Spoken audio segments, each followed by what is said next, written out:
Ladies and gentlemen, I'm actually the chairman of this session, in contrast to the program, but the person could not be here. The more, it's my pleasure to introduce now Frank de Winne, a Belgian astronaut, head of EAC, and I will give him the floor to talk to you about low Earth orbit and building the economy. Thank you. Frank. Thank you very much, Floris, dear guests. It's an honor to be here, of course, in this first Asgardian Space Science and Investment Congress. I'm going to talk a little bit about what we are trying to do to build a LEO economy. This is something that is, of course, done by all the major space agencies around the world. We have the ISS partnership today that has mainly been driving through the investment of all the member states and of all the participating states. But now we think that there is a new era that we can have really start building a low Earth orbit economy.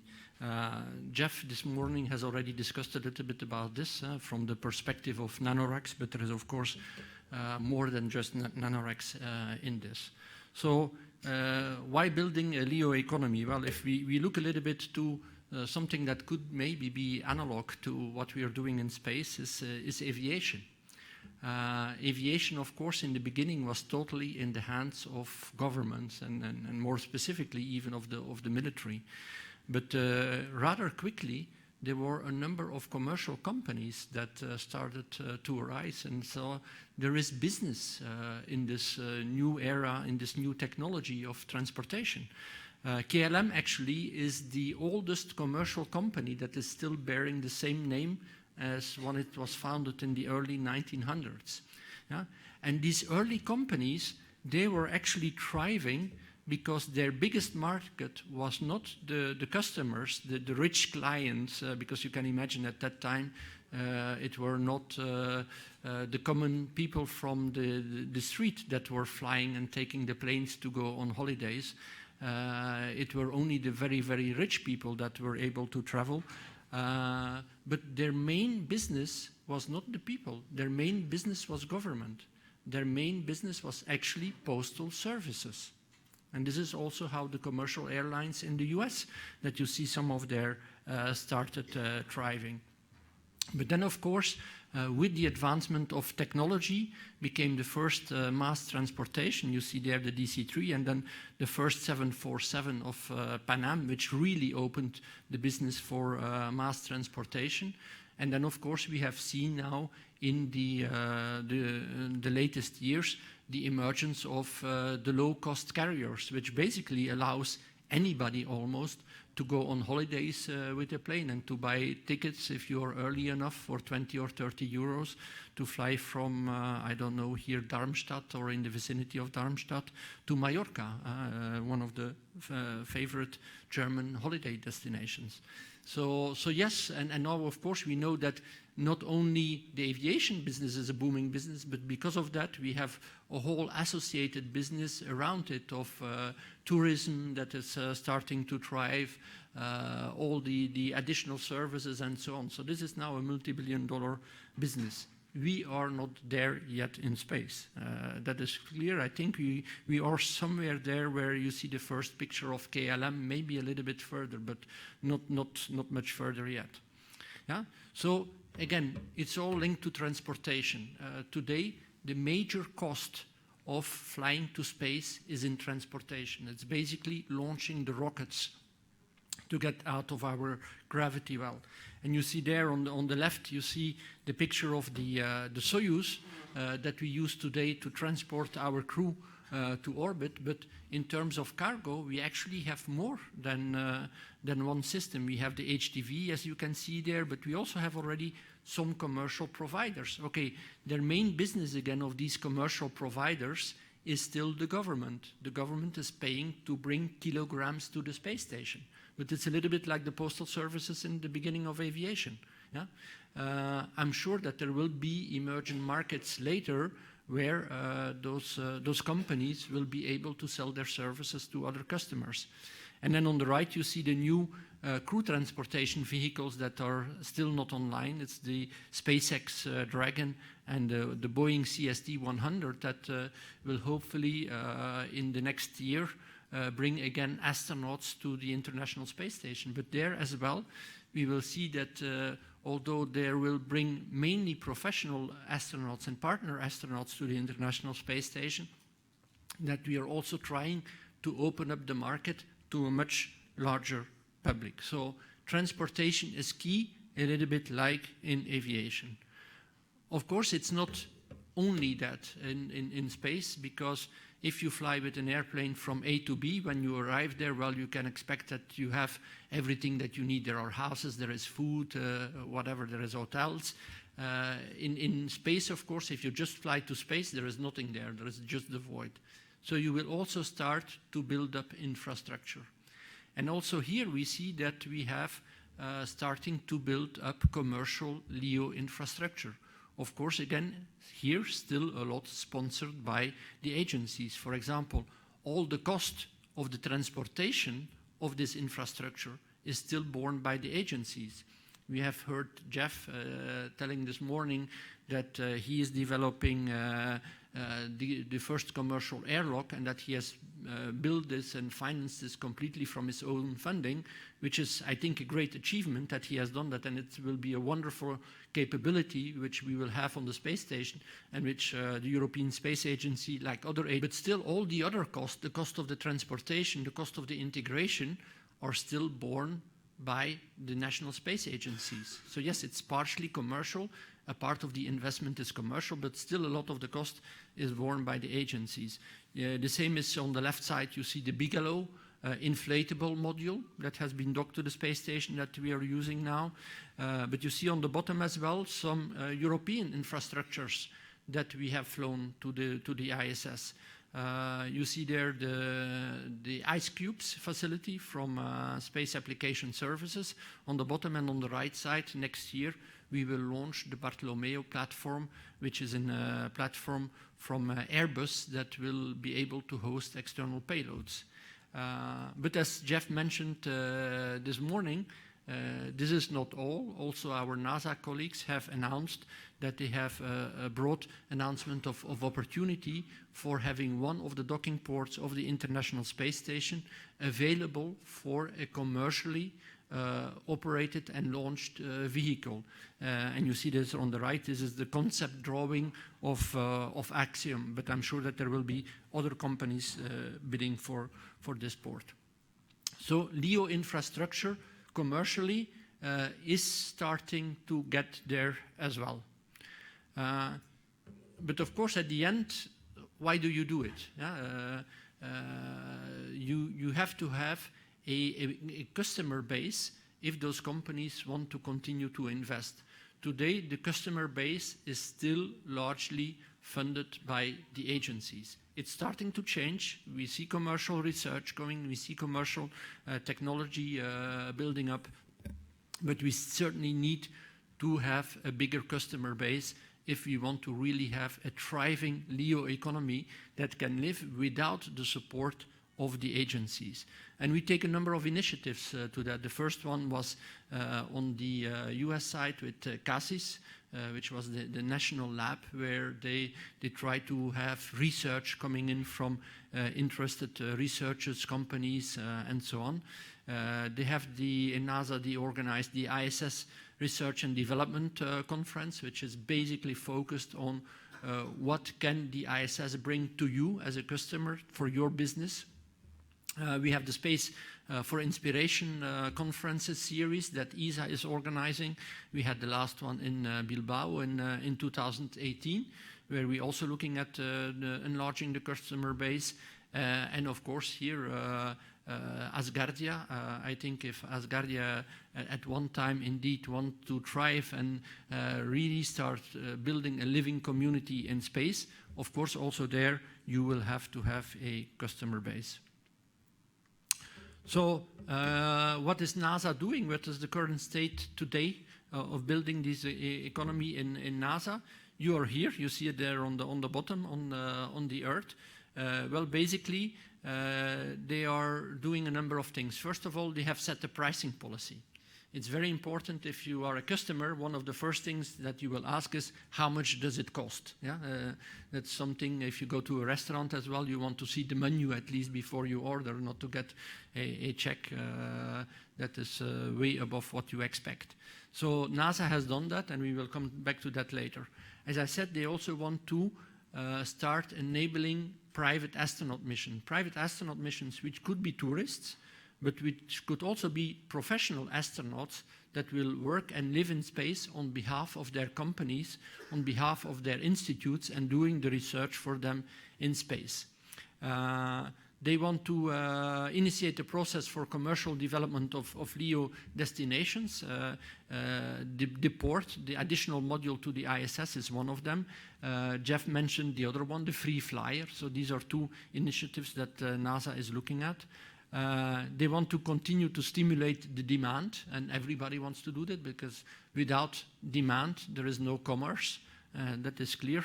And of course they want to start quantifying what are really the long-term needs for the activities in LEO for NASA. And it's the same on ESA. We know that we cannot just explore space, go forward to the moon, go to Mars, all the things that we want to do, if we don't have access to low Earth orbit, if we cannot test our new technologies in low Earth orbit. So this is something that we will need to define, because if you will have a LEO economy, we as space agencies would be one of the customers, not the only customer, but at least one of the customers, so we need to know what we want to do. And then you see a little bit going up there, what could be then the further steps that we want to achieve. And then you see on the top indeed NASA as one of the many customers in a robust LEO economy. This is at the end what we want to achieve.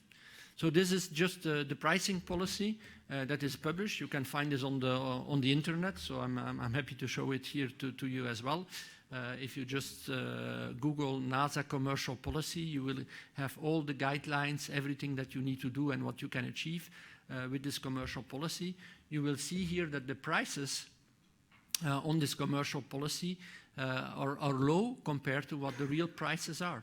Again, because if you want to stimulate an economy in the beginning, you will have to prime the economy. You have to help starting it. And this is what we are doing through this pricing policy. And it will also be a gradual approach. It's clear that we are in a phase of transition. We don't want to revolutionize the world as it is. You see here what is the current share of research that is done on the space station on the left side with the green arrows, the partner agencies. Part of it is the NASA governed approach on the right side, the NASA utilization, and then on the left is this CASIS research lab, national lab utilization. Then you see the little yellow wedge is what initially we want to make available for the commercial market. But hopefully this will grow, and hopefully we can expand the cake. What is ESA doing in this area? Well, we have a number of commercial partnerships that we have established. IceCubes, I already mentioned. It's a facility that is operational on board, where people can go to SAS, Space Application Services, and buy a service for them to do their experiment on board of the space station. So this exists today. Airbus is going to launch next year with their external platform. So it's a similar concept, but it's an external platform. Bioreactor Express is very interesting. And we have some infrastructure on board of the space station, which is called the Cubic, which is a very small, flexible device in which you can do biological research. Very interesting, because we heard a lot today about the biological research that needs to be done in order to make the vision of Asgardia come true. Well, here as well, we have excess capacity in this facility, so we have allowed a company, Kaiser Italia, to market basically the excess capacity of this. Another one, it's a global service, IoT, Internet of Things service, but started with terminals on orbit, and also there it's a technology demo that we are doing on behalf of a company. But indeed, also in ESA, we are convinced that we need to grow the customer base. So that is why we will propose to our member states to establish a business and space growth network. So to provide some seed funding to support European industries so that they can become part of this value chain of this emerging low Earth orbit economy. Of course, we will again not provide all the funding because then again it's not commercial. So we need to attract funding from sources outside ESA to have really sustainable market-driven user community. We will of course continue technology demonstrations for science and mission preparation. This is certainly something that we will do, but we will really want to see if there is a real base in Europe for companies to do their research and their technology development in the conditions of space, so it can help their business development also here on the ground. And so we want to contribute with this whole network in 3 main areas. It's basically climate change, sustainability, the sustainability goals of the United Nations, and medical research, so disease research. And you can also find this on the web, Business and Space Growth Network. There are a number of publications and articles and that are published on the web for this. So in order to do that, we have an aging infrastructure on board of the International Space Station. The Columbus module itself, of course, well, it's a tin can. It's still very well okay. We have a number of life support equipments in there, fans, lights, all this is working fine. Nothing has changed a lot in that technology in the last 20 years, but you have to imagine that the IT technology that was developed for Columbus is dating from the 90s. I guess if you would have to work in your day-to-day life with the IT technologies of the 90s, that your productivity would not be the same as it is today. Yeah? So there we really need to look into what can we do to modernize our Columbus infrastructure so that this market, this emerging market, can make best use of our facilities on orbit. We're thinking about a cloud in Columbus. We're thinking about seamless IT connection so that you can drag and drop files from the ground to space and things like that. So really innovative solutions. And we want to do that to enable, as we said, the LEO commercialization, but also to do more research and more advanced research for our member states. And we will need to do that by modernizing our ground infrastructure, by modernizing our on-orbit infrastructure, because we want to have a seamless IT connectivity between the two. But of course, and this is something that is sometimes even more difficult than a technical modernization, we will also have to modernize our business processes.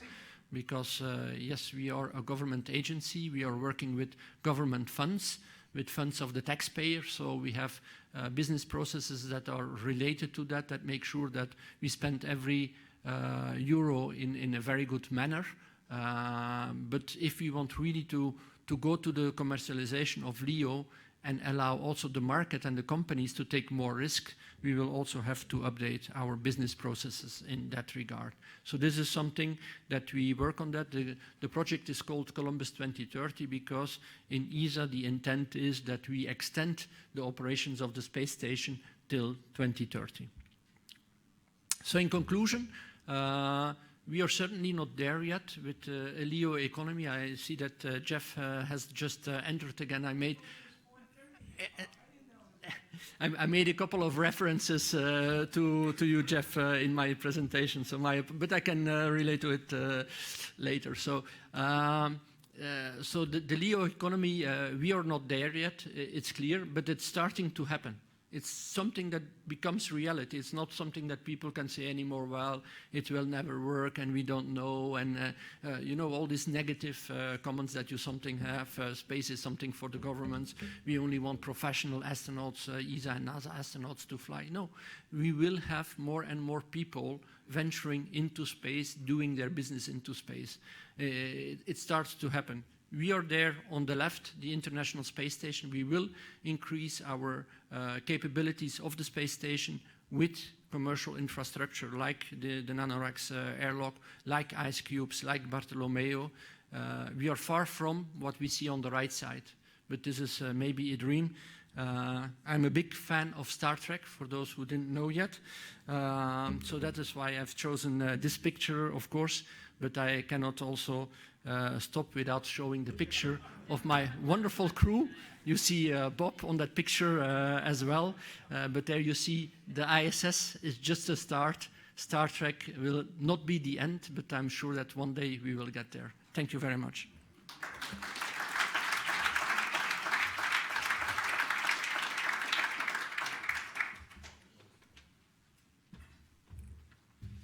Thank you for these words. Does it mean actually that when you were saying that if you would work with the technology of the 90s, we would be less productive? Does it mean that in the 90s we were less productive than we are now? It's a tough question. but thanks to the technology of today, the next session we can still make it happen. It's with Professor Ram Jaku, but he is actually in McGill University in Montreal in Canada. He couldn't make it physically because of other issues, but he was kind enough also to do a Skype. So I will be Skyping with him in a second, but I'm just going to read out loud his resume for a little bit. He holds a doctorate in civil law as well as a master of law, and he's tenured associate professor at the University of Air and Space Law in McGill University in Montreal.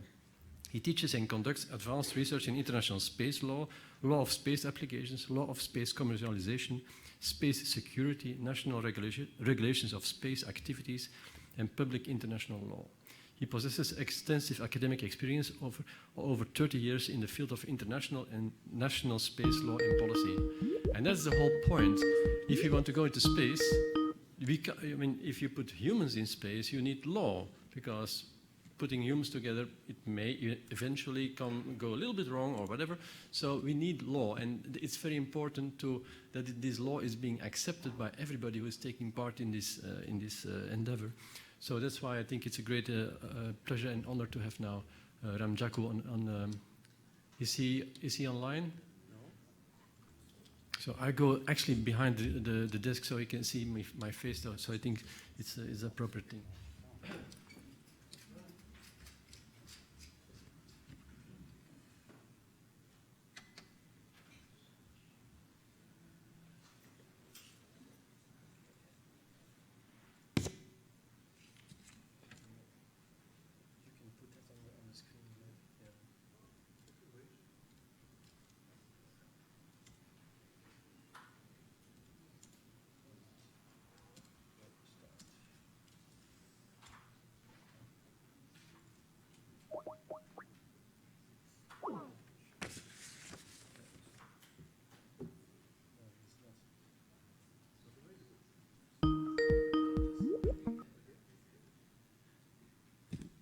Hello? Go there. Hello? Do you have sound? Yes. Okay. Ram, this is the audience, as you can see. All right. Hello. So Ram is doing it with his iPhone because that's the best speed, actually. So right. Ram, the floor is yours. You tell me when I have to put the slides, so then I can give you the background, okay? Sure. Can you see me? Yes, we see you. All right. Okay.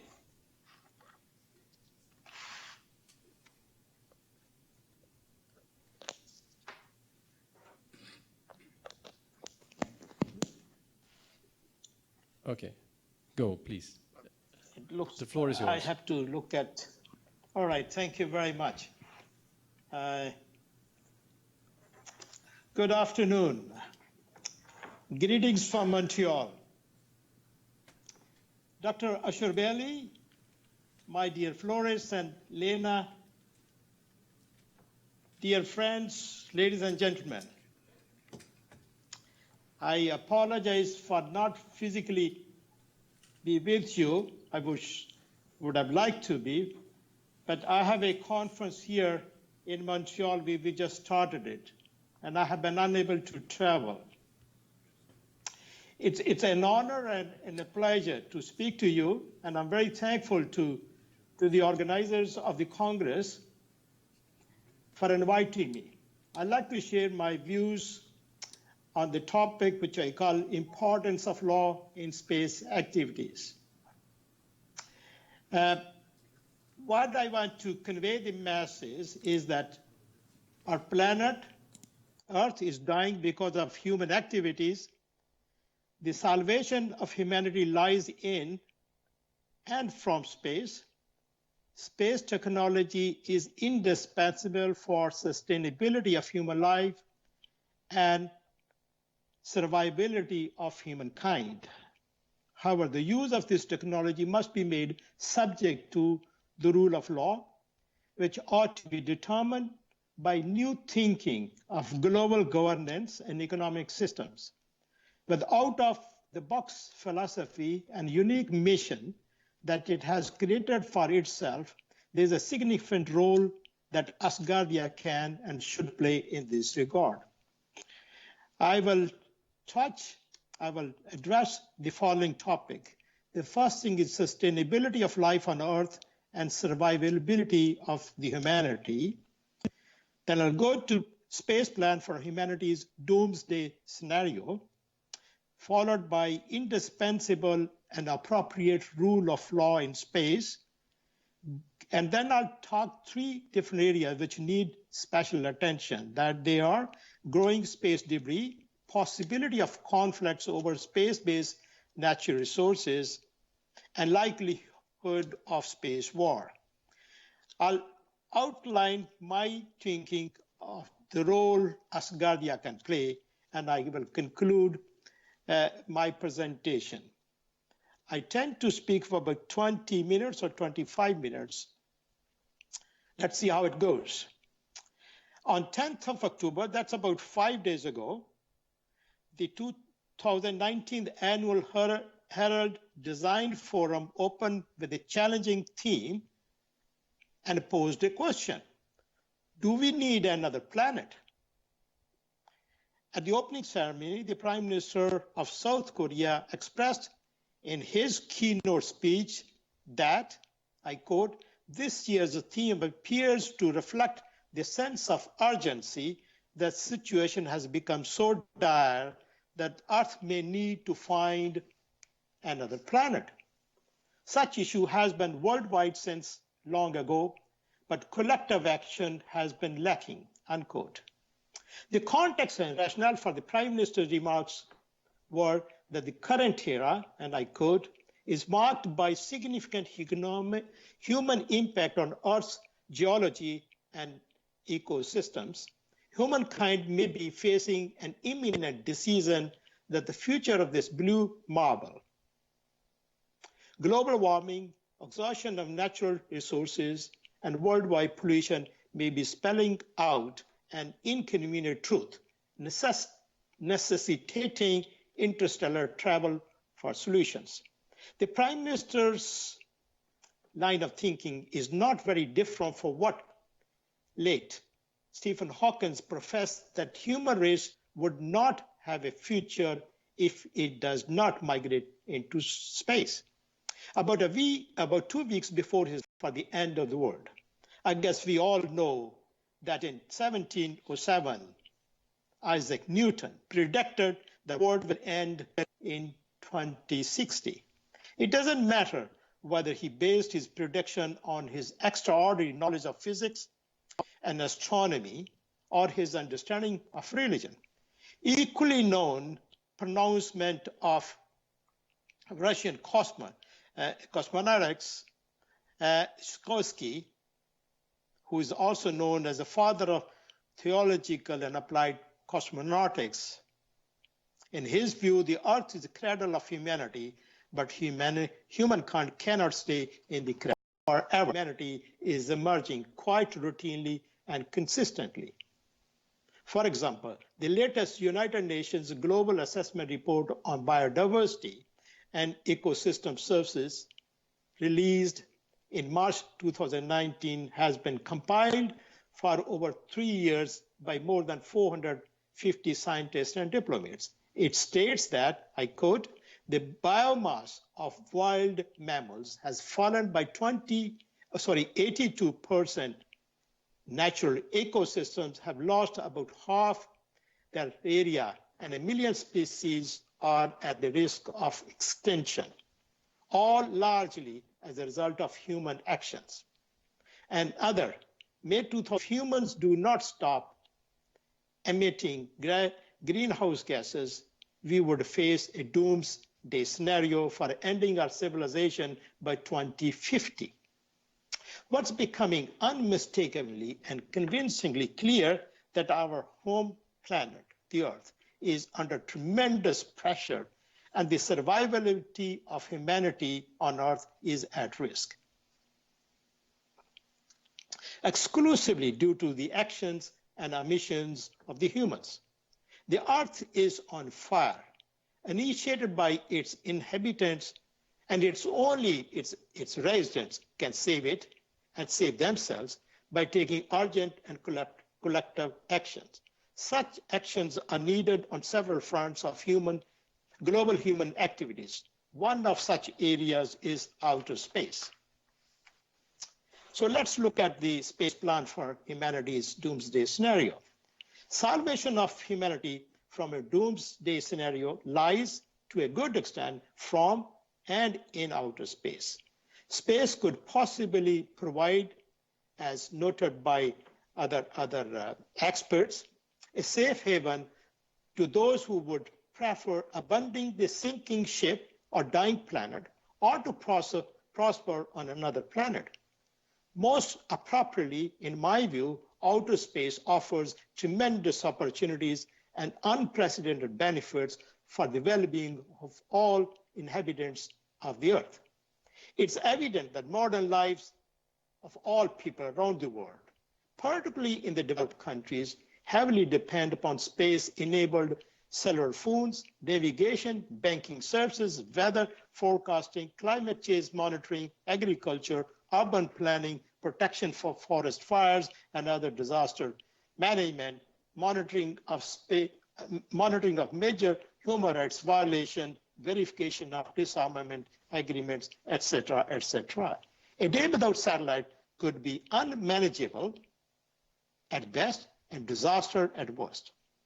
What is more significant to note is that these benefits are expected to exponentially increase and globally expand in the coming years. There are serious and feasible plans or space plans for a range of modern age space activities, ranging from launching of several constellations of thousands of small satellites to operation of transportation systems for safe and convenient space travel at affordable prices, to extraction of highly valuable space minerals worth billions, if not trillions, of dollars, even for human settlement in outer space. Just in pure economic terms, the current global space economy is around $360 billion. Several studies have been conducted by business consulting companies predict the growth of space economy in trillions of dollars. For example, Morgan Stanley reported in July 2019 that the revenue generated by global space industry may increase to more than $1 trillion. Let's support other key industries which generates trillions of dollars in revenue. In addition, outer space offers immense possibilities of getting natural resources which are fast depleting on Earth, but are indispensable human sustainability. However, all this would certainly not be possible without appropriate global governance system that guarantees safe and peaceful environment of outer space. So what is that system? which I call indispensable and appropriate rule of law. In simple terms, the rule of law means a set of norms that concretize society's common goals that determined on the basis of its values and needs in order to ensure its well-being, progressive sustainability, peaceful existence, operation, and survivability. These norms also include process for the determination, compliance, monitoring, effective implementation, and possible modification. Non-existence of or weakness in the rule of law encourages unilateral actions that are contrary to global community interests, and such unilateral actions invariably lead to chaotic situation and result in conflict-ridden destruction and death. In the context of exploration and use of outer space, international community collectively agreed to start a new chapter in human history. By recognizing and instilling common value system, the future goals, needs, and new foundations for international relations. This new chapter has been designed for shedding old thinking for dominance of national sovereignty, for greed and shedding greed for conquering new territories, an extension of national conflicts. These rules sought peaceful cooperation and pursuant to common interest of global community in the employment of space science and technology. They were articulated in several United Nations General Assembly resolutions. Later, they have been incorporated in international treaties, the most important of which is 1967 Outer Space Treaty. This treaty currently applies to 110 countries, and also it contains several fundamental principles which must be respected by all nations. Some of the most significant governance principles that apply to outer space are summarized as follows. The first is the exploration and use of outer space, including the moon and celestial bodies, shall be carried out for the benefit and the interest of all countries, irrespective of their degree of economic and scientific development. Second, the exploration and use of outer space are the province of all mankind. Third, states are prohibited from placing or stationing nuclear weapons or other kinds of weapons of mass destruction in outer space. Fourth, moon and celestial bodies must be used exclusively for peaceful purposes. Military activities on moon and celestial bodies are prohibited. Space activities must be carried out in the interest of maintaining international peace and security and promoting international cooperation and understanding. States are free to explore and use outer space, but this freedom is not absolute. States must exercise such freedom without discrimination of any kind on a basis of equality and in accordance with international law. In carrying out their space activities, states are to be guided by the principle of cooperation and mutual assistance, and with the due regard to the corresponding interests of other states. States are prohibited from appropriating outer space and celestial bodies by any means. States are internationally responsible for national space activities and for assuring that space activities of their governmental agencies or private companies are carried out in conformity with the Outer Space Treaty. Private companies are allowed to carry out their space activities, but only pursuant to licensing and continuous supervision by appropriate states. And finally, a launching state is internationally liable to other states or their nationals for damage caused by a space object of a launching state. Now, compliance with these international legal principle is imperative not only to maintain peace and security, but also to encourage and enhance practical benefits of space commercialization and utilization. The past practice shows that they have largely been followed consistently. The rule of law has regularly been prevailing in outer space. However, recently there have been infractions on the prevailing order in outer space, and countries are now tending towards increasing militarization possible weaponization and preparation of war in space. At the same time, there are varied private interests and efforts for exploration of space-based natural resources. Thus, the inadequacy and even some violation of these existing legal principles have started emerging. It should be kept in mind that these principles were intentionally drafted in general and broad terms in order to regulate an activity which was still in infancy. Specific rules to define, clarify, and elaborate these principles must be elaborated further in various forms of agreements. The three most significant and urgent areas for international attention for collective action are as follows. They are growing space debris, possibility of conflicts over space-based natural resources, and likelihood of war in space.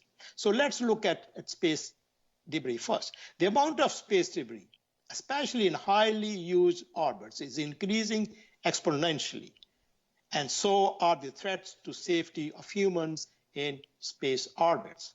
The successful and safe utilization of and living in outer space is becoming increasingly difficult and dangerous. It is said that even if humanity stops launching new satellites today, debris in outer space will continue to increase due to cascade effect, Kessler syndrome, where pieces of debris would collide with one another and create more debris. The amount of existing space debris has gone beyond a tipping point.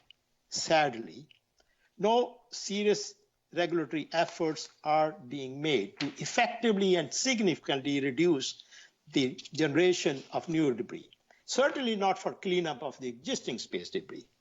Lack of such efforts essentially is due to the fact that major space powers are guided by their narrow interests grounded in national sovereignty. It should be kept in mind that space debris created by a small group of entities and nations pose threat not only to the safety of their own space activities and astronaut, but also to those of all other entities and nations.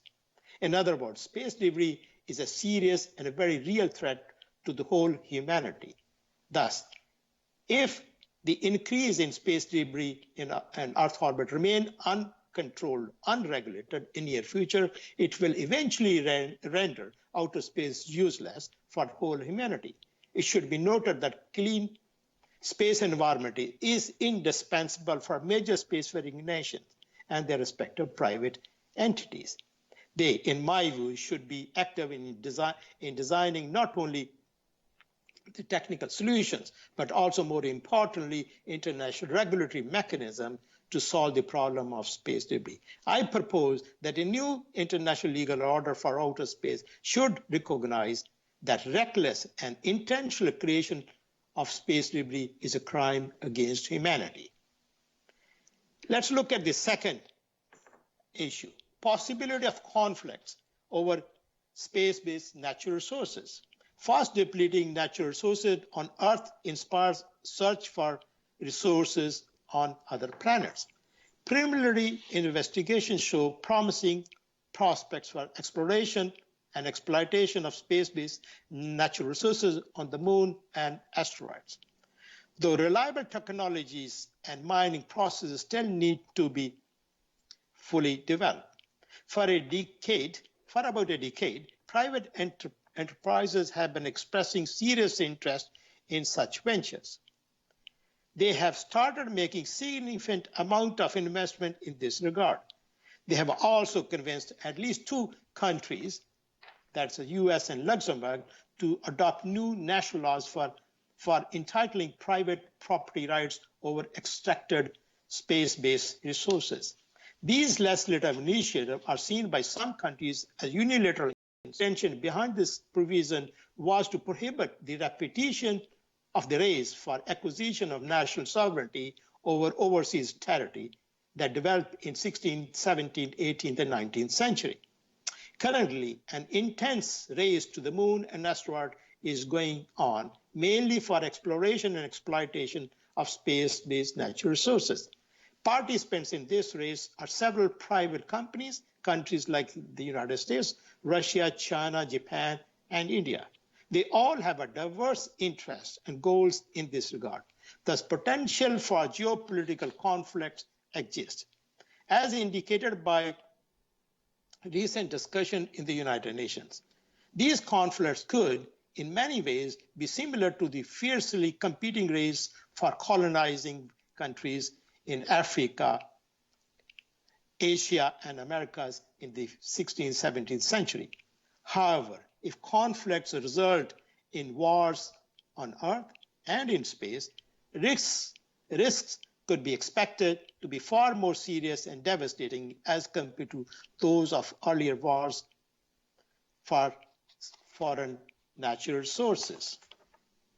The third area, that's the likelihood of space war.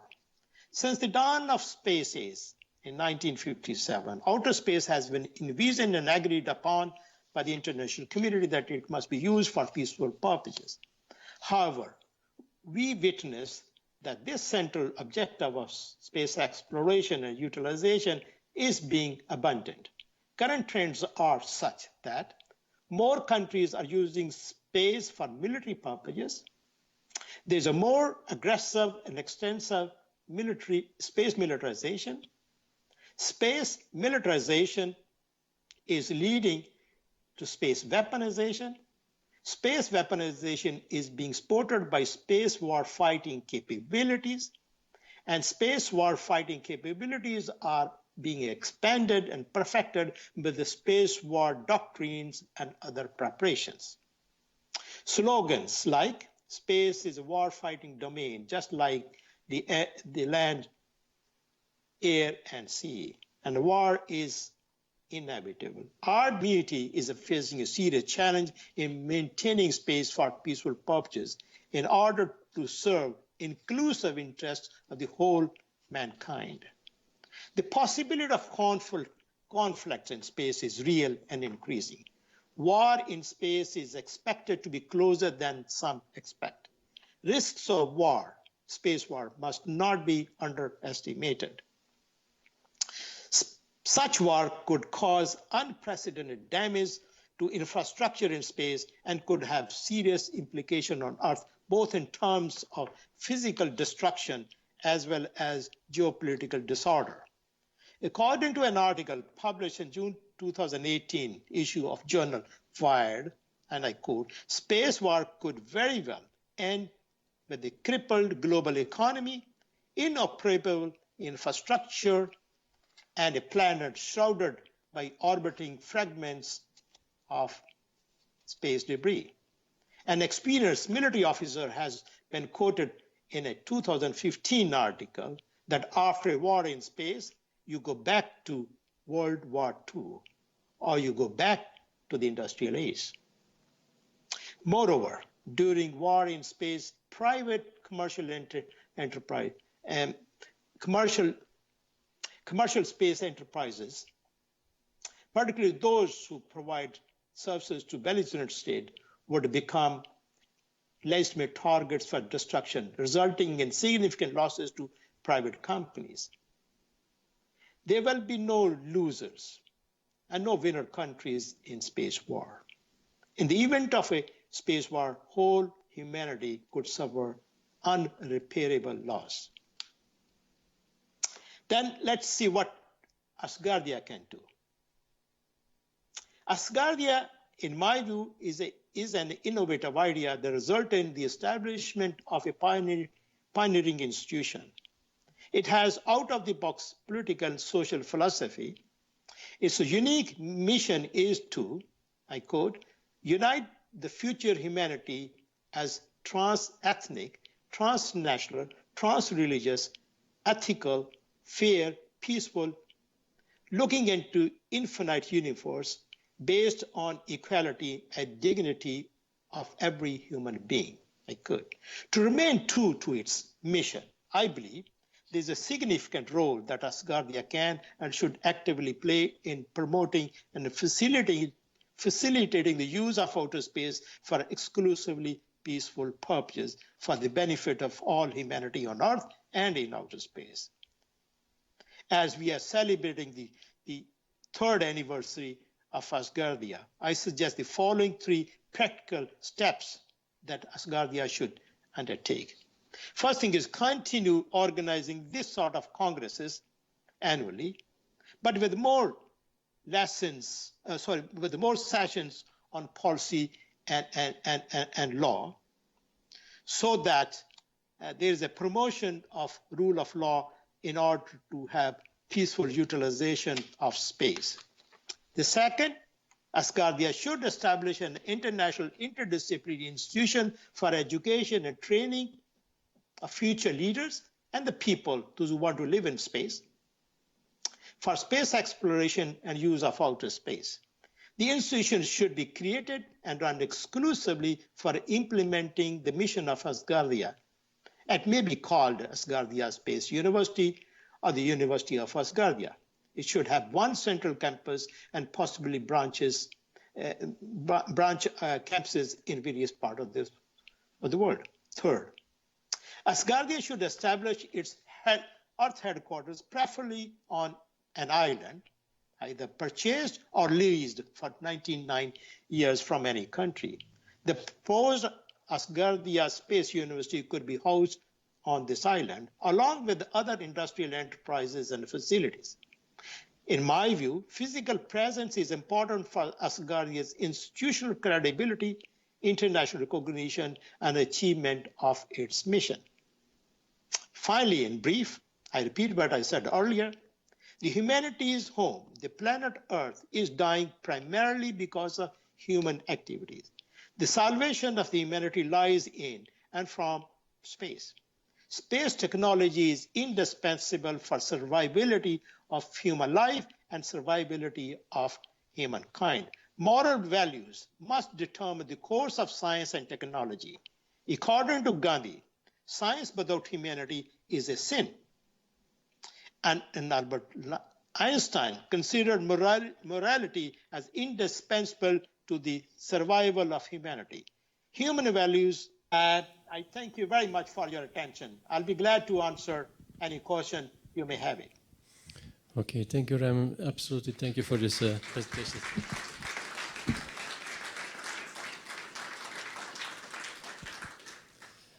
Given the complicatedness of answers and questions, what I would propose is that if people have questions, that they email you, and then I will take care that in the following Congress, actually, there will be a whole session with plenty of contributors about this intriguing discussion. But I have like 3 more remarks. So at 5 o'clock now is actually a press conference for those who were invited to that. I invited the other people to have a visit at the posters, to look further, to prepare for the gala dinner, which means that at 7 o'clock, in less than 2 hours, buses will take you from here to the Orangerie, where there will be drinks and the gala dinner. So the dress code is rather, what should I say, formal. Yes, it is a formal dress code, if you allow me to say so. So it doesn't mean that a black, like a smoking, that's not necessary, but formal would be nice. So we will see you all at 7 o'clock here to go to the Orangerie. And thank you for being here for this wonderful day.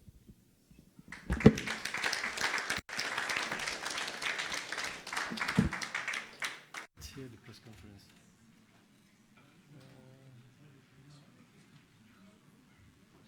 Okay.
Eins, zwei, eins, zwei, drei.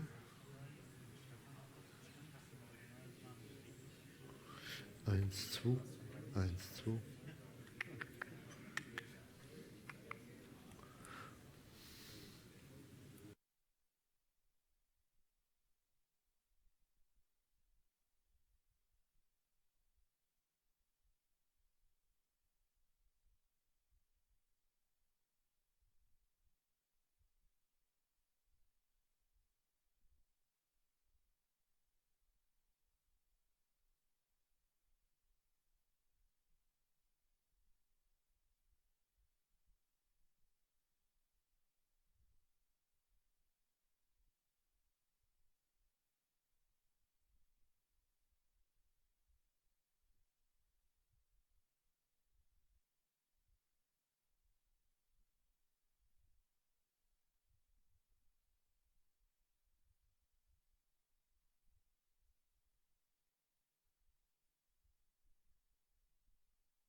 Running a couple of minutes early to save the time, but I need to know that we actually are receiving everybody. Do you know if we're all here? Can we start? We may start. Thank you very much. So, dear ladies and gentlemen, first of all, once again, thank you for being with us. It's the first time Asgardia is holding International Space Science and Investment Congress, and the keynote speakers who graced us with their presence are of world level. We are very delighted to welcome here all the speakers, and many of you, dear media representatives, have particularly asked to have interviews with Professor Young, Professor Shellhammer, and astronauts from Canada, Bob Thirsk, and from European Space Agency, Frank De Winne. So myself, I'm Lena De Winne, I'm Minister of Information and Communications for Asgardia, and now we have 30, 45, 60 minutes, as much as you like, for you to ask your questions to the invited guests. When you have a question, please raise your hand. My colleague will give you a microphone. Please introduce yourself when you speak. So please go ahead. You're welcome to ask questions to our guests.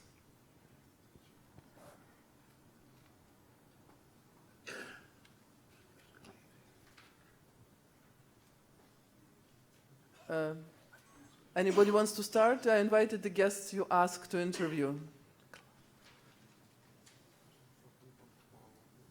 Please go ahead. There is a microphone there.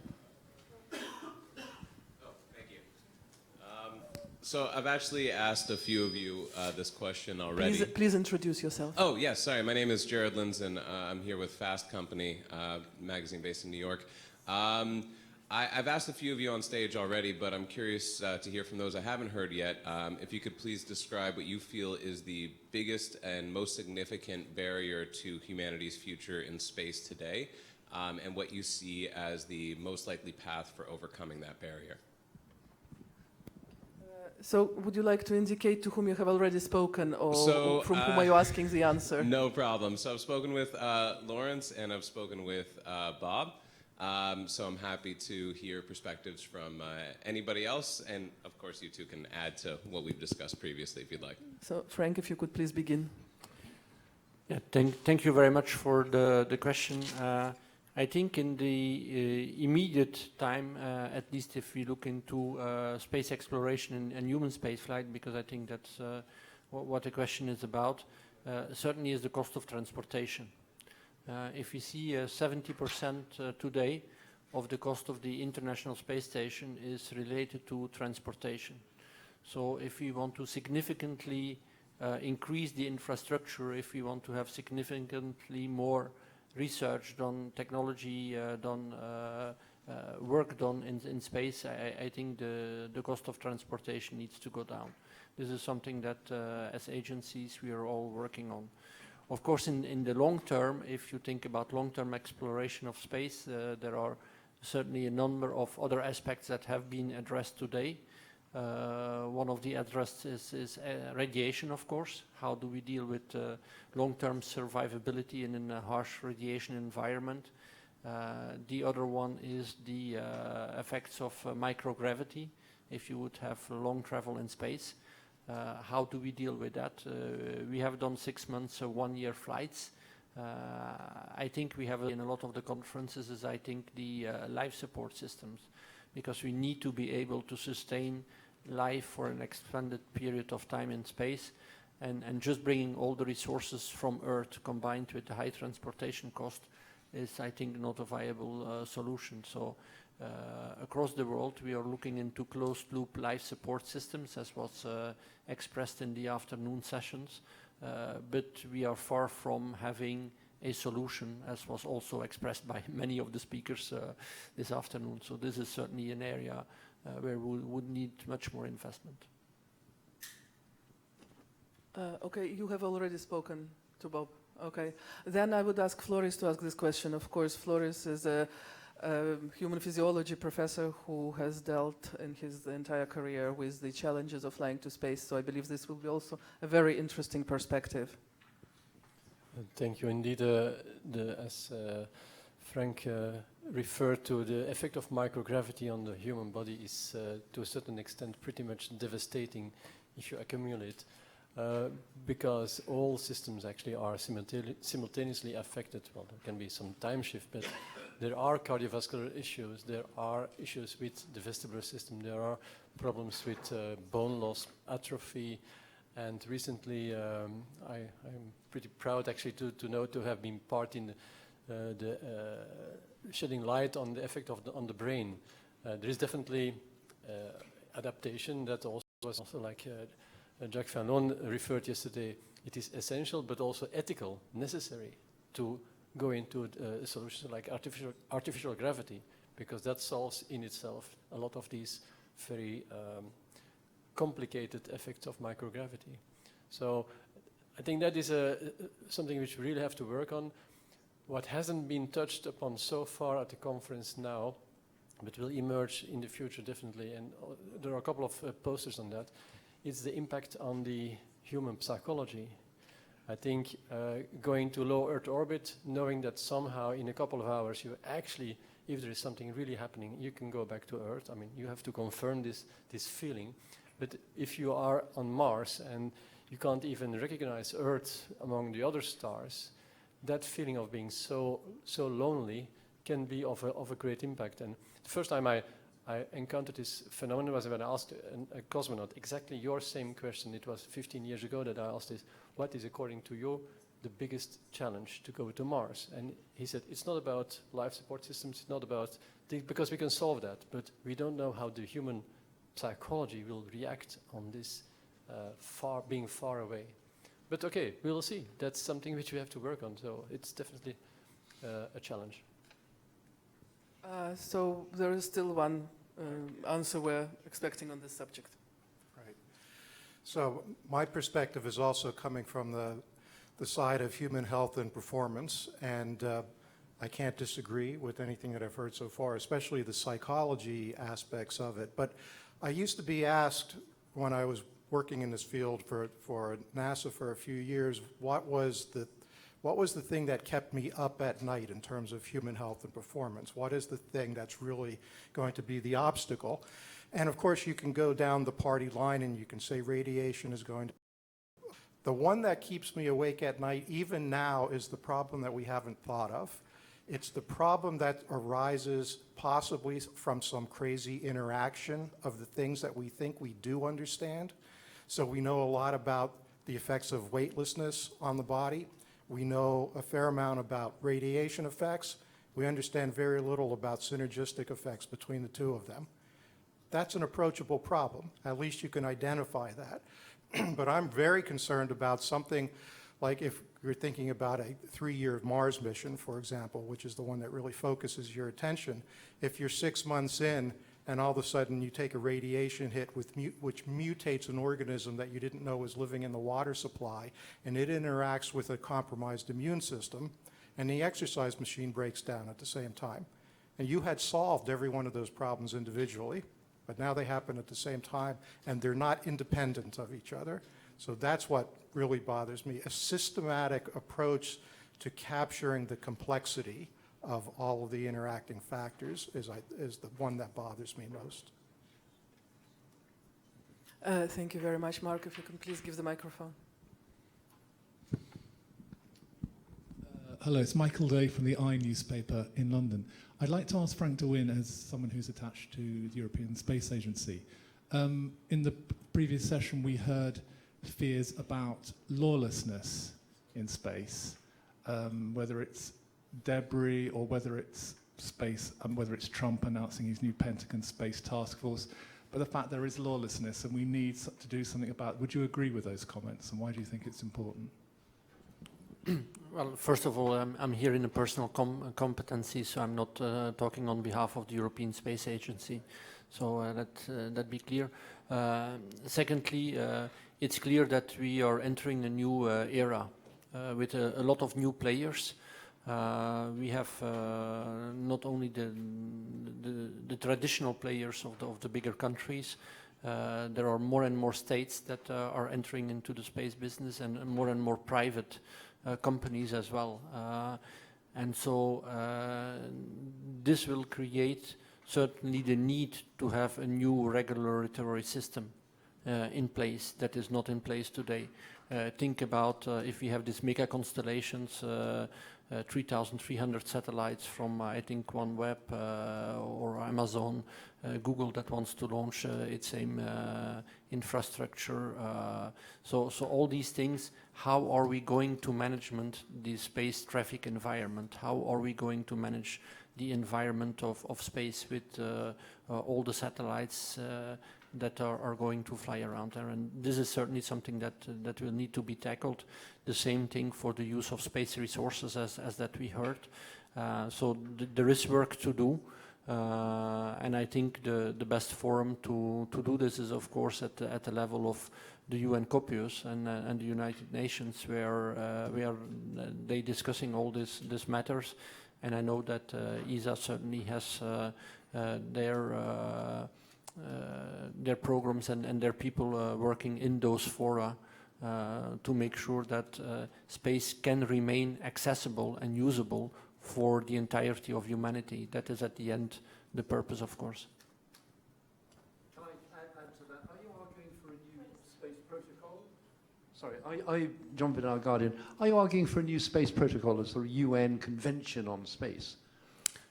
Again, I'm not a space lawyer, so I don't know what the right forum, the right wording, the right mechanism is.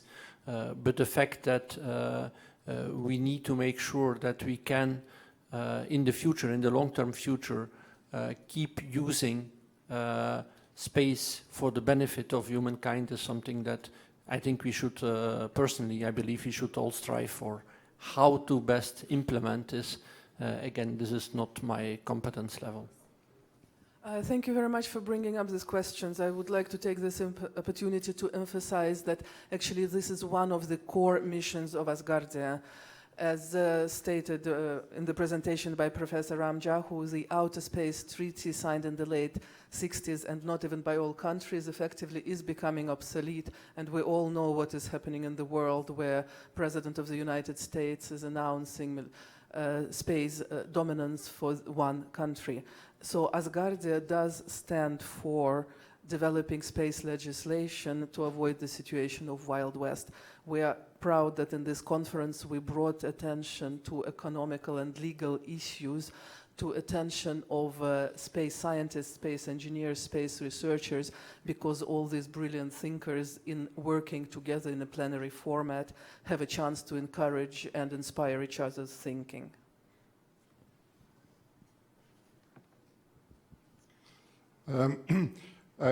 Some time ago in Holland there was a commercial initiative to organize a trip to Mars.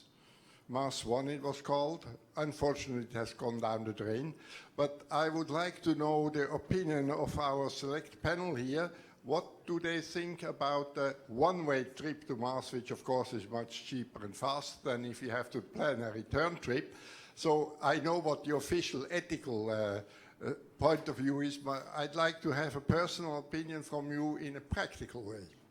And then I will start from right to left, so if you could please start, Lawrence. Well, interestingly enough, I asked that question on the first day of class, of a class that I teach to MIT undergraduates, or used to. And I ask it in a little different way. I say, how many of you would like to be on the first trip to Mars? Everybody's hands goes up. I said, now what if the chance of returning was only 50%? Still many of them. I said, what if it was only 10%? And usually, at least one student would say, Professor, would I be the first?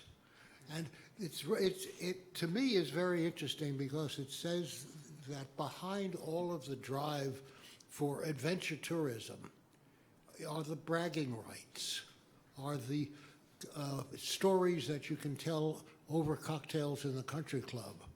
And to me, I think that's an inadequate reason for either the expenditure or the risk. So to answer your question, no, I have no interest in a one-way trip to Mars.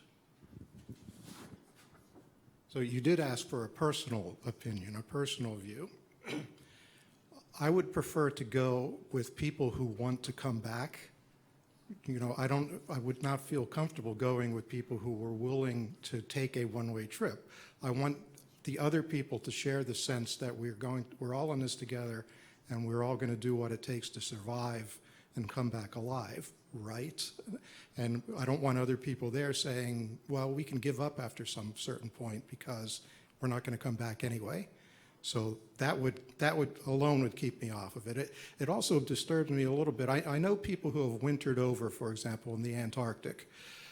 I know a medical officer who had wintered over twice in the Antarctic, and apparently the saying goes that if you winter over once, you do it once to experience what it's like to try something. If you do it twice, you're trying to get away from something. You're having other problems, possibly, that you're trying to escape from. And this would also be part of my concern. If somebody's willing to go on a one-way trip, are they doing it for the exploration, or are they doing it to get away from something? It's not that that's necessarily a bad reason, but I don't know that that's the people that I would want to fly with. Actually, what you said about getting away from something resonates very well with my line of thinking, because lots of people ask me, what if I relocate to this or that country? My answer always is, remember one thing, wherever you go, you take yourself along. But also I would like to answer this question. As a person, I personally think that there are a lot of good initiatives which are new in this modern world of space exploration, space innovation. And I find it particularly unfortunate that some initiatives are misleading to begin with. This particular initiative you're referring to, it was clearly very misleading to begin with. These people were talking about absolutely unreasonable amount of money, about absolutely unreasonable scale of timing, of technological commitment, and they were misleading young people who are naive enough to fall for this. And I was taking it as a bit of a joke, okay, things happen, until I started getting messages on my Facebook account, because, okay, I happen to be known in the closed circles in space community, and when women of my age were writing to me that, can you privately give me an advice? I'm afraid my child will go to Mars and die. How do I stop him? And I stopped thinking it was a joke after the 5th message from a desperate mother who wrote to me in tears, how do I stop my child from dying in Mars? You took away a bit of my reasoning too. It's true that you have to inform people, and they didn't inform that actually the survival number of survival days was, I think, calculated by NASA like 32. After 32 days, they would die. I mean, that nobody they didn't tell that. Even also Professor Young, when you asked your students who would want to go to a one-way trip to Mars, even if the chance of coming back is only 10%, and by the way, you will die actually after 32 days, nobody would go. So that is for sure that was not ethical. On the other hand, I think that there are always people, and we need presumably type of Columbus explorers who they knew that going over the ocean may be quite little, but still they had said, okay, I may have a chance of survival and then survive.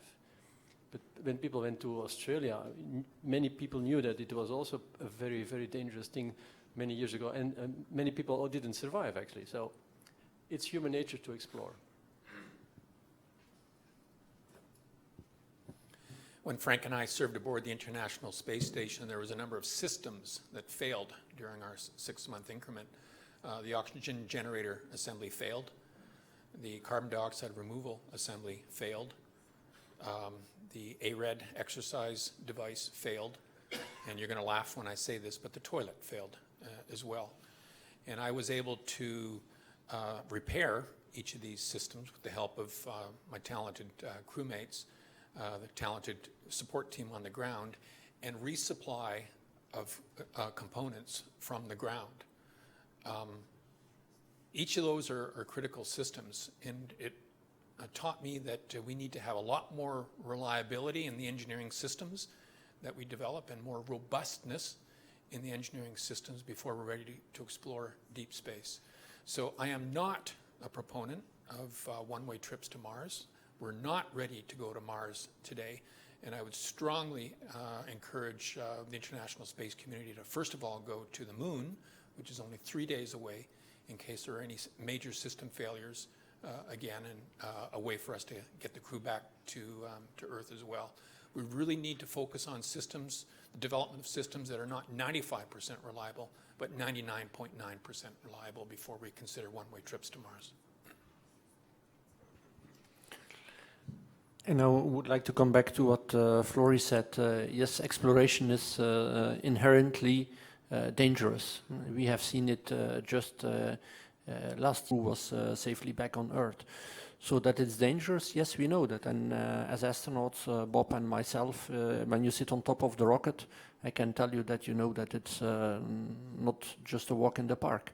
You're very much aware of that. But on the other hand, there is a difference between something that is dangerous, but that you have the confidence that all the people on the ground have done everything possible to make it as safe as possible, and to go to somewhere where you know that the resources are there to support you. If you fly to the space station, you know the resources are there to support you. When Columbus sailed off to cross, he actually wanted to cross to India, but in India he knew that there was a country there, and there was air there, and there was food there, and there was water there. If you go to Mars on a one-way trip, there is nothing there that can support human life. So it's totally different. The people that compare this to the exploration that our ancestors did in the past, it has nothing to do with that, because they always explored to areas where there was the possibility to live off the land. And today we don't have that possibility. So for sure, I'm not a proponent like all my colleagues here of one-way trips. Rudy, thank you very much for this question. It's actually very interesting, like in the plenary we had here, to talk about adjacent subjects, because lots of other thoughts come about and a lot of creative thinking flows forward. Are there more questions? If you could please follow this microphone. Hi, Thomas Luton. I'm a freelance journalist. I've got a question for Bob Thirsk and Frank de Win. From being on board the space station and seeing the Earth from space and its remote and perhaps like fragile position, how has this influenced your views on colonizing space and also about conserving the Earth?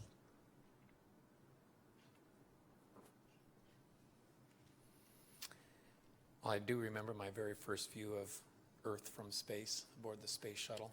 It was a view of the Atlantic Ocean, and as I talk about this right now, I can visualize that image in my face. It's an image that's burned in my memory, and it sends a chill up my spine as well. Yes, seeing your home planet from the advantage of the orbital perspective changes you psychologically. I think that the main perspective that I have now is that we are one humanity, one civilization. The Earth is all one and all connected. And so I'm a great proponent of international collaboration, and that when we explore deep space, we should do so internationally. You know, a single nation, I don't think has the resources. Any single nation on Earth has the resources or the expertise to explore deep space.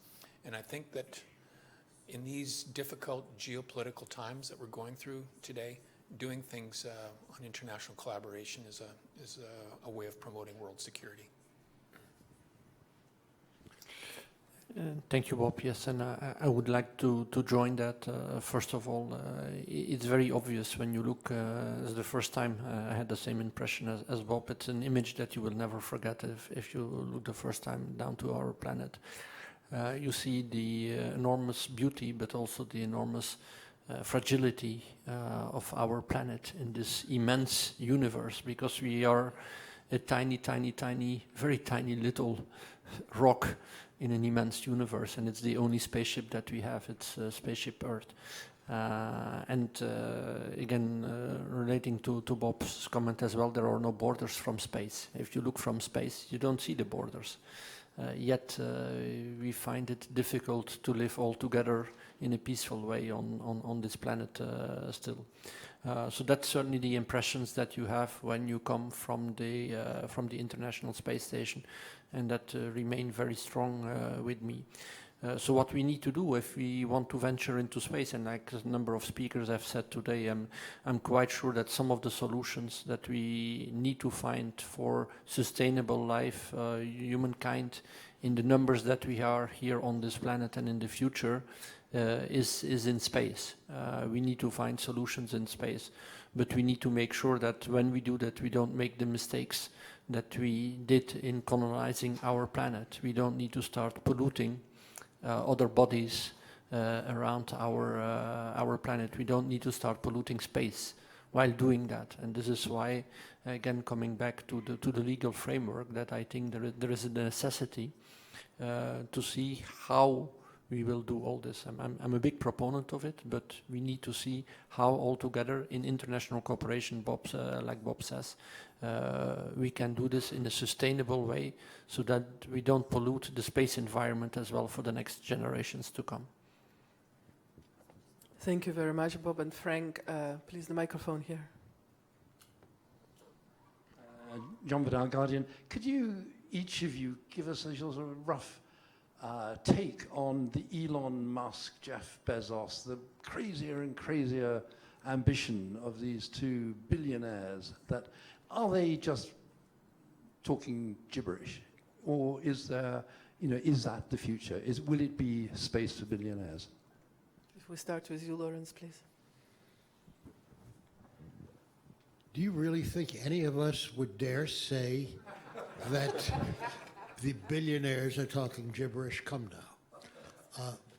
My own view is that they serve in a very important and vital role with respect to inspiration and education. And I will again turn back. Up until recently, the desired position was to work with NASA. Now the desired position is to work with SpaceX or Blue Origin. Why?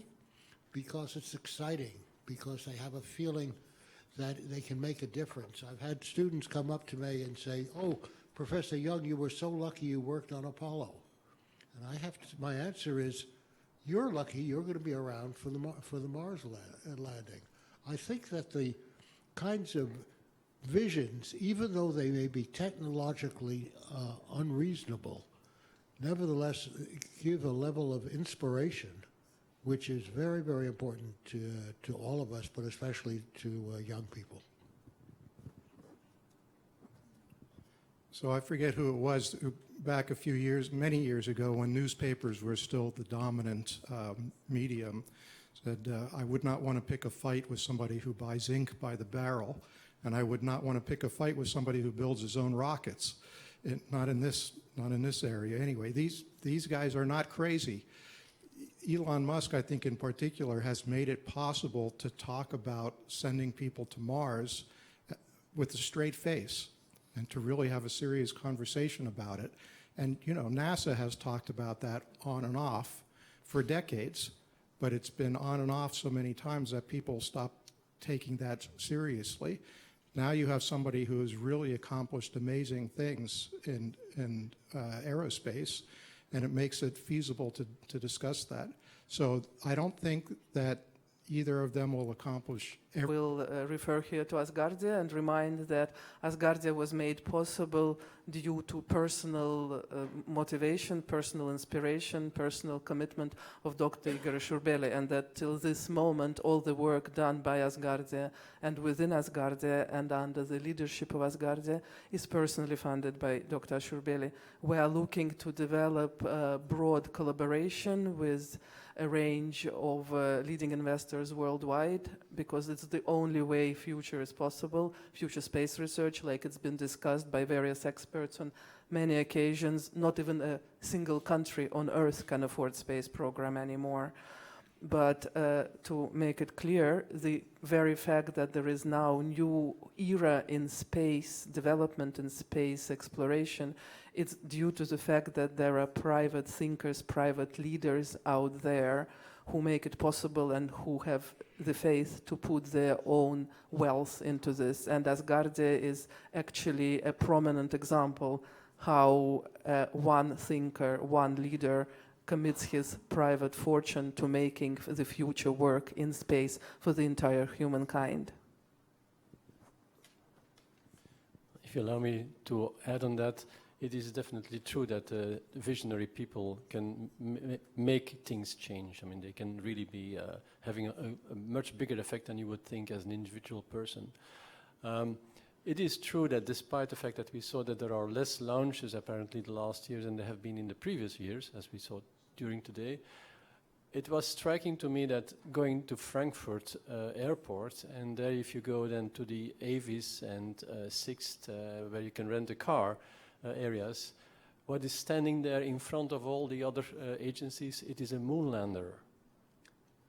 Something like, I don't know which brand is promoting it, that you can also rent a moonlander, but the fact that a moon vehicle, I mean, like we know from the 70s, no, it's, I mean, okay, yeah, this is science fiction, but no, actually it's a typical vehicle you know that they have been using on the moon, which means that for decades, actually, space was not really part of everyday life. And now, suddenly, and I think that's thanks to Elon Musk and Jeff Bezos and Branson, that it's becoming part again of our daily life. And there are numerous commercials, like ordering a pizza. What you see then is that a spacesuit person, I mean, a spacewalker with having a pizza, delivering it to the ISS. that is something which makes space so much more in our common world and common thought, and inspiring the young people. And that's what we need. We have to inspire them. I hope they pay somebody commercial rights for using ISS image in pizza ad.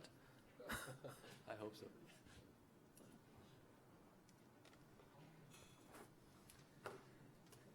Musk and Bezos are not crazy. They're the Thomas Edisons of the 21st century. I'm a big fan of them, their vision, and the work that they've been able to do so far.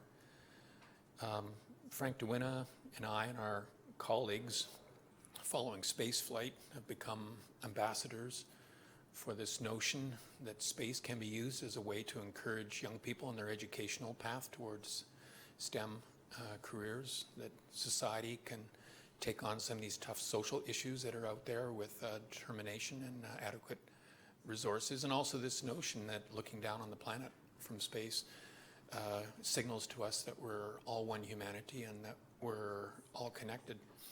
But there's only a handful of us that have flown in space. Musk and Bezos and Branson and others are trying to get hundreds or thousands of us up into space. And I think that collectively, when we have tens of thousands of people who have looked down on the blue planet from up above, we can do a better job of getting the message out that collaboration and cross-disciplinary action on some of these tough global problems will benefit us. So I can only join my panel members. Will Elon Musk and Jeff Bezos accomplish everything in the timeline that they present in their presentations that they regularly give? Most probably not. But as was also discussed, if we look to all the presentations that our space agencies have given over time, where we would be in 10 years from now, I think we also have not accomplished everything that we said. So in that sense, I think they are a great inspirational factor. They drive forward the technology, they drive forward the inspiration of a lot of young people, and they also drive forward the space agencies, which now see, ooh, we need to do something, we need to move forward, there is something to do here. And so in that aspect, I think it's, I really welcome all these initiatives. It's not only Elon Musk, Jeff Bezos, but there is also, like Bob says, Richard Branson, there is also Asgardia. We had some space cargo here today. We had NanoRacks, which are smaller companies, but they are all moving forward into an area that will bring a lot of benefits for humanity in the long term, I think. Will we all accomplish what we say one day? No, we won't. But it's not, the final destination is not always the most important thing. Sometimes it's the journey that is important, and I think we have started on a very important and very nice journey. Thank you very much. If you can please follow through with microphones. Hi, Ubaldo Giusti, Keep Digging Production from Italy. Sorry, say again, what's your name? Ubaldo Giusti from Italy. Welcome. Could any of you tell us what you know or what's your opinion about Planet 9? Yes, very shortly. I have no opinion about Planet 9. I think you're referring to Pluto, yeah? Is that, no? Would you please explain what you're talking Then about? I don't know what it is. I thought it was the ninth planet somewhere. The scientific debate is Pluto a planet or not? No, actually there's a theory. There's should be one more planet in the solar system that's supposedly called Planet 9. But and this according to some gravitational waves like forcing in the solar system. And I'm actually surprised you don't know about it. And dear professors, do you have an opinion? No.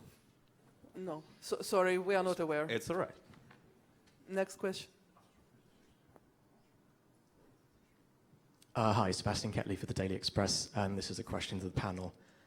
We've obviously heard about the research and work done by the scientists. We've listened to what sort of role venture capitalism will play in the coming years, but my question is, what sort of role do you think the regular people will have to play in fulfilling Asgardia's long-term goals of paving the road to space, other than becoming an Asgardian citizen?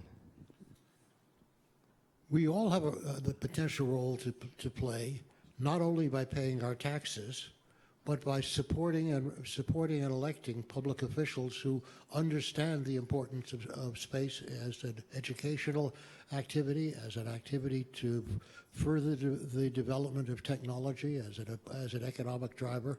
So as individuals collectively, we have a great deal to say. And we all read about some of the foolish things that people have said who are uninformed. We want to be sure we're not one of them. You remember the story of the congressman who said we didn't need any replacement weather satellites because TV. We have to avoid that. So I'd say right now, human spaceflight is still in its early days, even though it's been about 60 years. So it's still largely a highly technical endeavor. Basically, every space flight is a research flight. But that's going to change, and as it changes, it's starting to change already, and as it changes, it becomes a human endeavor, not so much a technical endeavor, and that will then require all of the same disciplines that are involved in human life on Earth. It will involve arts and other cultural activities, all sorts of things like that. There is room for everybody, maybe not yet, because we still have the technical details, but eventually everyone will have a role to play. Asgardia is indeed an all-inclusive community, and its three pillars are peace, access, and protection. By joining Asgardia, you say what you do more than join, but actually by joining, you can influence the thinking process, you can influence the culture. So my very short answer to people who ask, and I get asked frequently enough why join Asgardia, if you want to change the future, it's how you do it. You're a journalist. What would you do without your public reading your articles? Suppose we were musicians playing a fantastic piece of Bach, there would be no audience. What would be the point of it? So by having the audience, there is a mutual relationship, and they will all stimulate and so support the idea, and then indeed, as you say, it can also influence. So you need both parties, all parties. You know, there's only a small number of people who have flown in space, and we really need the support of the public to get some of the messages out that we've been talking about this afternoon and this morning as well. So when young people come up to me and ask what can they do in order to promote the space program, I tell them join space organizations, write op-eds for your newspaper, use social media, use blogs to get out this notion that we need to invest in space. As Flores said, if you turn off all the space assets right now, society will come to a screeching halt. The general public is unaware of that. Politicians are unaware of that. We need to get members of Asgardia and other people involved in space, engineering, technology, medicine, policy, regulation, running for political government. Right now there's an election in Canada. The election is next Monday. And space is not on the platform of any of the 5 parties right now. We need to raise space up to an area where it makes a difference. You talk to the major cabinet ministers in the Canadian government, and I'm sure it's probably true in your government as well. Their eyes glaze over when you start talking about benefits or spin-offs of space. We need to get the young people running for office, for political office, and raising awareness to the fact of some of these problems that are out there. Dr. Ram Jaku, half an hour ago, was saying that the growth of space debris is growing exponentially in usable orbits right now, and he envisions a date when low Earth orbit would become impassable. How many politicians are aware of that? How many people at G7 talk about that? We need young people, the members of the public, to get the word out. We cannot do it ourselves. We need 1,000 points of light that are able to do that. There's a major role for the young people to get engaged. Yeah, thanks, Bob. Indeed, I think that the general awareness of everything that space brings today to society is maybe not well enough understood.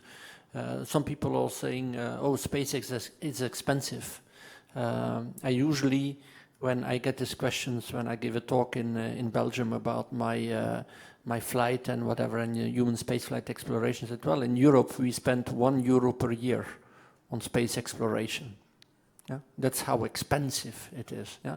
Your train ticket or your car ride to come and listen to me pays for 5 to 10 years of space exploration. Yeah? This is how expensive for the moment it is in Europe. And then you see the benefits that this brings, the return on investment. So space is not a cost, space is an investment. And that's why it's also here the investment congress. It's not the cost congress, it's an investment congress because it's an investment in the future. And this is the message that we need to get across much more, I think, to all levels of society. Space is really an investment in the future. Thank you very much. Next question, please. The lady was first. Nina Massey from PA. Can I just, for the whole panel, when was the first time you considered the concept of a space nation? How far-fetched did it seem at the time, and how have your opinions changed? So again, when did each panelist first heard of space nation? First just considered the concept even of a space nation, what the thoughts were, how unrealistic or otherwise it seemed, and what you now think about it. Okay, so shall we again start from you? Okay. Yeah. Well, I have barely more to add than that, but the first time I heard of it was when I was invited to speak at this conference, and of course it sounds a little wacky when you first hear about it, but I'm warming up to the idea because the people that I've talked to here, it's not a cult. It's not like I came to a crazy Star Trek convention or something like that. The people that I've discussed this with taking this very seriously and realize that it's a visionary goal, but there are very practical, rational steps that have to be taken to get there. And it's those steps that they want to talk about, not just some kind of fuzzy goal that's far off in the future. So I'm warming up to the idea. I worked for Dr. Shurbeli before he decided to announce Asgardia, and I was invited to join the team before Asgardia was announced. I know him long enough to say with confidence that everything he ever said he will make work, so far he made work. And therefore, Dr. Shurbeli is setting goals which he is confident to see through in his lifetime. So, of course, I'm very biased, but also I have by far more experience than anybody here to know that the person who decided to make Asgardia real always does what he says he does. It is true when you first hear about this concept, and I still remember Lena asking me in Moscow above a cafe, actually, it was in a cafe somewhere, that I couldn't believe. And then she said to me, well, listen, 5 minutes to me, and then you will understand what it is about. And indeed, that's what my experience also when I tell people about years, or in 200 or in 500 years. And then it emerges like, yes, we have to do something which is worldwide, nationwide, surpassing the current boundaries. And that's why I think the idea is indeed sublime and great. I'm embarrassed to tell you that I am a nuts and bolts, practical kind of person, a techie. And so I'm a little bit more linear in thinking. And I did not ever envision this idea of a space nation. It was actually a friend of mine, Lena Clark, who perhaps 3 years ago mentioned the concept to me, and it immediately resonated with me. I envision that, 100 years from now, there will be, a distributed space nation advancing space objectives. So this is the beginning. Yes, so for me as well, it was about 3 years ago that I heard about it. So like any rational person, I think you have a certain number of skepticism in the beginning when you hear this. That is clear, but then when you dig a little bit deeper and you look at the goals and what we are trying to achieve, And especially, like Floris also said, you project yourselves 100 years to 500 years from now, and you see also the problems that our daily Earth, what our daily life, what we are confronted with on the planet today. I think it starts making more and more sense. And sure, there is a long way to go. It's a long-term vision. So nobody says that this will be a reality tomorrow. That's also not the goal. But as I said already, it's not about reaching the destination tomorrow. It's about the journey that's important. Thank you. It was your turn, I believe. Well, I want to have a little bit of a philosophical thought. Way back in ancient times, people were building pyramids. The pyramids didn't improve the food situation or the living situation of the poor or anything, but they still did it, made beautiful things. And what was the profit in the end? Well, they get a lot of tourism. In the Middle Ages, people were building cathedrals. Well, they didn't help feeding the poor people or making them rich or anything, but it elevated their spirit in a physical way. Today, we are in a situation where we don't really have a goal for humanity. I sometimes would like to think about that we are trying to build the pyramid cathedral of our time. If we would tell it this way to the people, I think we could have success like they did in the old times. What is your thinking about this? Well, first of all, I completely disagree that we don't have goals for humanity. I would say that everybody in this room and everyone that we run into on the street has the goal of saving this planet, of attacking the climate change issues, has the globe of reducing famine, of extending life expectancy, of reducing infant mortalities. And these are all goals which are achievable, or at least steps in that direction can be taken. So I think that that large social goals are important, and they're every bit much as with us as they ever had been. After I hear from the others, I'll go and add a final bridge. Well, Dr. Widnall at MIT, who, like me, was involved in the Apollo guidance and navigation system, and he said he felt like a worker who was working as a stonemason on the building of the Cathédrale de Notre Dame. He said, it's a small part, nobody will remember which bricks were his, but it's building a great cathedral for which everybody will be proud. And I think that my feeling is that those of us working in the space program, particularly ones where we have developed something tangible, share that pride.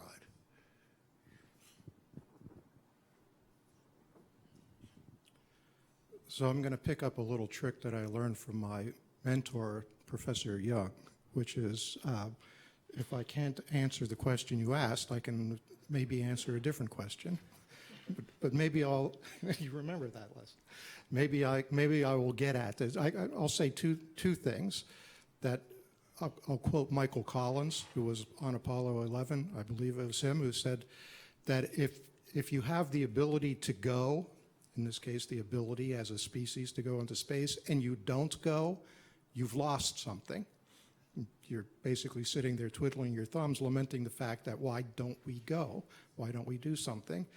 And the equivalent, Dr. Young was nice enough not to quote from a report that came out of MIT a few years ago that basically was struggling with some of the same philosophical questions. And the bottom line there, what I think is as compelling as anything that I've heard, that going into space expands the human experience. And it's in some ways just that simple. There are very practical spin-off aspects, there are economic incentives, there are a lot of reasons to go, but at heart it expands the human experience, and you either think that's important or not. When I'm asked the question, who are people who already have signed up for Asgardia, we do not have studies or analytics. So my answer is bottom-up approach, because I only see people who are active and who are interacting on site. And from my observations, people who are really strongly involved are people who are looking for a new meaning in their lives. My personal judgment that we're in a way living in the era of crisis of postmodern society. We are, in this part of the world at least, fulfilled and satisfied. We cannot consume possibly more. So it's actually survival thankfully lost its meaning on our micro level. So actually from a lot of discussions I have and from a lot of interactions I observe, I see that people genuinely find meaning. These are often people who are professional in totally different domains, but who, I believe, as children dreamt of stars. They probably never thought, since they didn't choose their respective professions, that they would come across it in their grown-up lives, and all of a sudden they did, and it adds totally different dimensions to their life. So in philosophical sense, in my personal judgment, also seeing some Asgardians who are present here in the audience, I believe that people love having this new extra meaning and new dimension in their life by being connected to space, in our case through Asgardia and what we offer. I definitely like your question and your reasoning. I try to be a good scientist, and the reason why is because I want to serve humanity by trying to find why are things the way they are, and trying to improve quality of life, in particular my case of patients with vertigo. But also to really understand so that we can build on, and science is like a chain, and every part of this chain has to be strong, and then you can build really something which is fantastic and long and good. But Asgardia has given an extra dimension of pushing me to think out of the box much more than I'm used to do. Actually, it is, scientists have to think out of the box, but if you really ask, then it's not happening so many times. And just this long-term dimension, where are we going to be even in 500,000 years? That's really a weird question. But then you have to surpass your own personal small life, but you have to think, okay, where will be humankind in 500,000 years? That's really a fantastic question. I can understand the merit and the rationale behind your proposal. I think building, figuratively, space cathedrals would be a really great way to bring countries together and ease some of this geopolitical tension that's out there right now. But it's not going to happen in our generation. And the reason for that is that space endeavors are funded by politicians and by shareholders. And everything that we do has to bring a profit or bring some kind of utilitarian benefit to society right now. In my country, Canada, one of the bullets in our Space Agency Act says that anything that Canada does in space has to bring socioeconomic benefit to Canadians. And so that's the reason why we've picked 3 niche areas to invest in heavily. Telecommunications, remote sensing, and robotics, because for a country that's like Canada, that's geographically large with a sparse population, those areas bring benefit to our country. And even though I'm an astronaut, when I talk to politicians about investing in space just for the sake of exploration or discovery or bringing other countries together, it doesn't fly. So I don't see space cathedrals in our generation. Well, if we look a little bit to the past, indeed, the Egyptians, you have the pyramids that we now all see, you have the cathedrals. What will humanity look 500 years from now when they look to the infrastructure that we build today? Will it be the fabulous bridges that we have built? Will it be the highest tower? Because we look to the Eiffel Tower as well, 200 years old. It's still a monument, but will it be the towers in Dubai that are 1,300 meters high or things like that? And so if you see that these new cathedrals, they are not so much built anymore by governments. They are built more by entrepreneurs, by investors that want to leave their mark as well on the future of humanity. So maybe it will be different. Maybe we will have cathedrals in space, but they will not be built by the government. They might be built by the Elon Musks or the Jeff Bezos or whomever that we will talk about in 10 years from now, because I'm sure in 10 years from now we will have other names that will be on the forefront of exploration of space. So yes, I think in 500 years from now, people will probably look back and say, in that era, this is where humans started to live and work in space for the first time in their life in a continuous manner, and this is what they have left us behind. We have 2 more questions to take. We ran over an hour, which actually is a success, but we'll have gala dinner to attend. Hello, Tim Fryer from ENT magazine.